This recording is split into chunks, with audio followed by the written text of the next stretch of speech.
Hey, it's Kristi, and I want to share with you as a mortgage loan officer the 3 top things we're looking at when we are pre-qualifying or pre-approving you for a mortgage loan approval. So very first step is we look at your credit. Not only your credit history, but your overall profile. And what's really important here is your credit scores, but it's more than just your scores, so stick with me here. There is a minimum credit score requirement depending on which loan program we go with. For instance, an FHA loan with a minimal down payment, which is 3.5% of your purchase price, requires a minimum of 580 credit score. And a conventional mortgage requires a minimum of 620 credit score. But it's so much more than just your credit score. We also look at your profile. So it's a snapshot in time, this credit report, and it shows us your ability to borrow money and pay it back on time. How long have your trade lines been established? And are there any collections or late payments? Basically, that decision maker, that underwriter says, if you have the ability to make right on the little things, pay them on time, as due, as required, then that's a good indicator that you'll pay for those big things as well. So that's your credit. The next thing we look at is your debt to income ratio. So this is comprised of looking at your monthly gross income. So that means before any deductions, before your taxes, health insurance, 401 contribution, anything like that, we look at your gross monthly income, and then we divide into that 2 different ratios. We look at your housing ratio, and we also look at your total debt to income ratio. So we really want, in a perfect world, your housing ratio to be about 1/3 of your monthly income. So if you make $3,000 a month, we're going to work at having your housing payment be $1,000 or 33%, about 1/3. So your housing payment is made up of the principal and interest, which is the repayment of the mortgage, 1/12 of property taxes, and 1/12 of homeowners insurance. And if you're putting down less than 3%, or if you're going with like an FHA loan, you're also going to have mortgage insurance. So all of this put together is what we refer to as PITI, principal, interest, taxes, and insurance. So the more you put down, the lower that payment is in relation to that percentage, right? If you put down 20%, it's going to be a smaller monthly payment than if you were to say put down 3%. Okay, so that's your housing ratio. Then the total debt to income ratio is that housing payment plus any other trade lines that show up on your credit report. So what does that look like? Your car payment, your student loans, and if they're in deferment or forbearance, then in most cases we use somewhere between 0.5% and 1% of your outstanding balance as a payment for pre-qualification. Even though it's not due right now, that's what we have to add in as a kind of a fake payment, because at some point in time, those are going to have to be repaid. Then we look at credit card minimum payments or any other outstanding loans or lines of credit that you have. And depending on your loan program, we want that to be somewhere between 45 and 55% of your monthly income, again, before any kind of deductions. So again, we'll add that housing payment, that 33% of your monthly gross income, and then we'll add to that any car payments, credit card payments, student loan payments. This number, this total debt to income ratio, is what trips up a lot of people. A lot of times the housing payment, where we want you to be on paper, is in alignment with where you feel comfortable. But if you have a really high car payment, if you have a lot of student loans, if you have a lot of credit card debt, and unfortunately those households that maintain credit card debt, that carry over those balances month after month, the average household carries over $9,300 of credit card debt. So that could equal hundreds of dollars a month in minimum payments. So all of that smushed together might be a little bit too high for that housing payment that you want. So you might qualify for the housing payment, but be too high on the total debt to income ratio, which means we have to reduce your purchase price to make sure that we stay inside of those guidelines for the total debt to income ratio.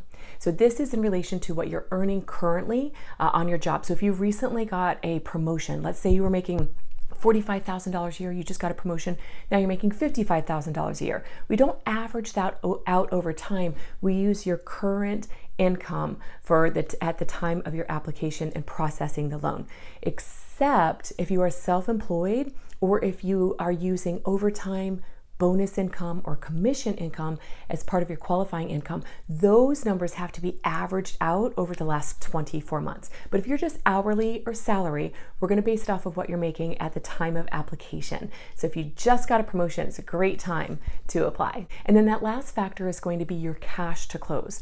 Oftentimes I get a phone call from somebody who says, hey, I have a really great job. I have worked on my credit scores are doing pretty good, but I have no money to my name. That could be a really tough place to be, because even if we're able to access some down payment assistance programs, it may not cover everything. You have to have a little money up front for the escrow deposit. That means cash out of your bank account. That's like kind of your good faith monies when the seller accepts your offer. There are also inspections to pay for. I've seen inspections go anywhere from $395 all the way up to $1,500, depending on what kind of inspections you are doing. So there's a general home inspection, and then there's a lot of other ones that can be added onto it and might actually be necessary. For instance, if you are a veteran and you're applying for a VA loan, we have to have a WDO, a wood destroying organism inspection, and that doesn't have to be paid for by the seller. At least in my state, it's usually paid for by the buyer, which would in this case be you. So if you just don't have any money in savings, that could really affect what your affordability is, because again, that larger that down payment, that maybe the more you can qualify for, because you're not borrowing all of it. You've got some equity or some skin in the game, that money, that down payment, which is the difference between your purchase price and how much you owe.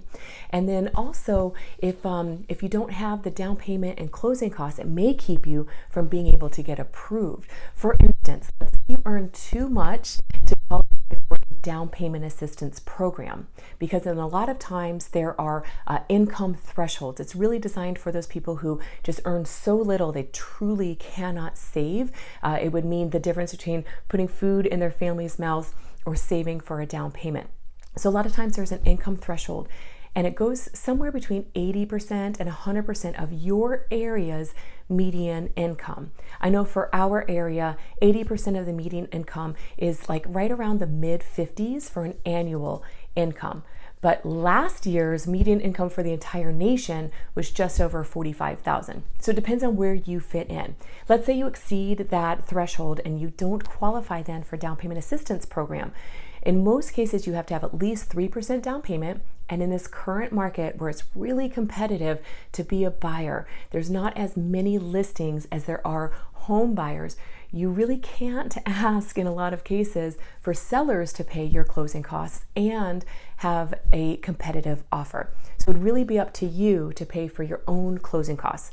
That seller has their own closing costs. They pay typically the commissions to the realtors. A lot of times they'll pay a documentary stamp on your purchase. They have their own closing fee with the title company, and so do you.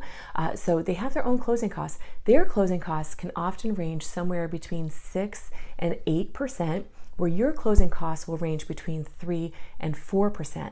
And that's a percentage of the sales price. So they've got their own costs to worry about, and that means you might have to worry about yours. So in most cases, you need to have about 7% of your purchase price saved up between your down payment and your closing costs. I hope these tips help you. And if you'd like to learn more, if you'd like to really prepare, I wrote a book. It's First Home, Where to Start and How to Win. And it is chocked full with some really great information for first-time home buyers. Everything you'd like to know, everything from acronyms, definitions, the process, the steps, how to be prepared, even money mindset. I have a whole chapter in there about understanding money and money behaviors and what we believe about money, a whole chapter on credit, everything from when you start thinking about a home all the way to what happens after you buy a home. It's in the pages of this book, and I invite you to get your own copy. Thanks for watching. If you have any questions, send me an email, questions@creditkristi.com, and I'm happy to answer them there. Thanks again.